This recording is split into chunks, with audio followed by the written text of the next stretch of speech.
बाद ऐसे युवाओं का चयन करें जो राज्य के हित के साथ लड़ाई जो चली आ रही है उसको विराम लगाते हुए बेहतर नीति बनाई जा सके।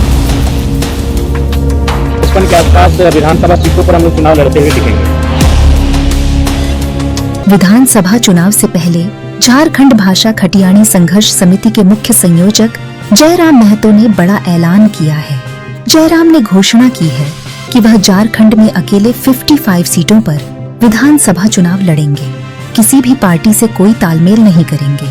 इसकी घोषणा जयराम महतो ने मंगलवार को रांची में आयोजित एक पत्रकार सम्मेलन में की। जयराम ने कहा कि लोकसभा चुनाव में कुल 8 सीटों पर हमने प्रत्याशी उतारा था।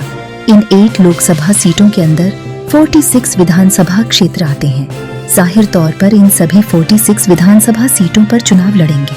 इसके अलावा जमशेदपुर, खूंटी और घोड्डा लोकसभा सीट के अंतर्गत आने वाले विधानसभा से भी चुनाव लड़ेंगे।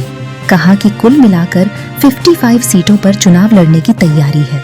उन्होंने कहा कि 15 से 25 दिन के अंदर पार्टी को सिंबल भी अलॉट कर दिया जाएगा, साथ ही पार्टी का रजिस्ट्रेशन भी हो जाएगा। झारखंड के आने वाले विधानसभा चुनाव के लिए तमाम राज्यवासियों को संदेश देना चाहता हूं कि इस बार ऐसे युवाओं का चयन करें जो राज्य के हित के साथ लड़ाई जो चली आ रही है उसको विराम लगाते हुए बेहतर नीति बनाई जा सके। देखिए, विधानसभा के चुनाव हम लोग प्रयास करेंगे कि बहुमत की सीटों पे लड़े, यानी मान के चले हम लोग 8 लोकसभा की सीटों पे चुनाव लड़े थे, तो 8 × 6 = 48, शायद चतरा और हजारीबाग में 5 यानी 40 सीटें तो हमारे अंदर आ ही रही हैं।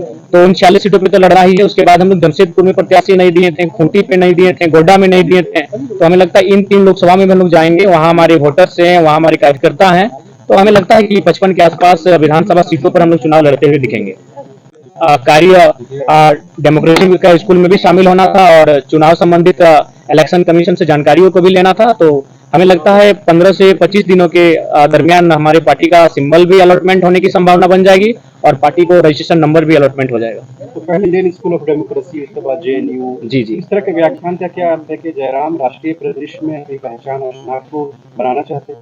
देखिए, मेरा उद्देश्य ये रहा कि जिन मंचों में मुझे अवसर मिला, मैंने वहाँ झारखंड की, मैंने तो आशा किया था कि संसद में झारखंड के विषयों को रखा जाएगा, लेकिन अगर संसद में जाने से हम लोग चूक गए तो कम से कम उन संस्थानों तक हमारे विषय जाने चाहिए जहाँ देश और राज्य के तमाम मुद्दों पर विचार और विमर्श किया जाता है। तो उस उद्देश्य के साथ मैंने उन आमंत्रण को स्वीकार किया, चाहे इंडियन स्कूल ऑफ डेमोक्रेसी का मामला हो या फिर जेएनयू का मामला हो। और साथ ही हम लोग वहाँ एग्रीकल्चर यूनिवर्सिटी भी गए थे, वहाँ के भी तमाम रिसर्च स्कॉलर से मिले जहाँ झारखंड के भी युवा हैं।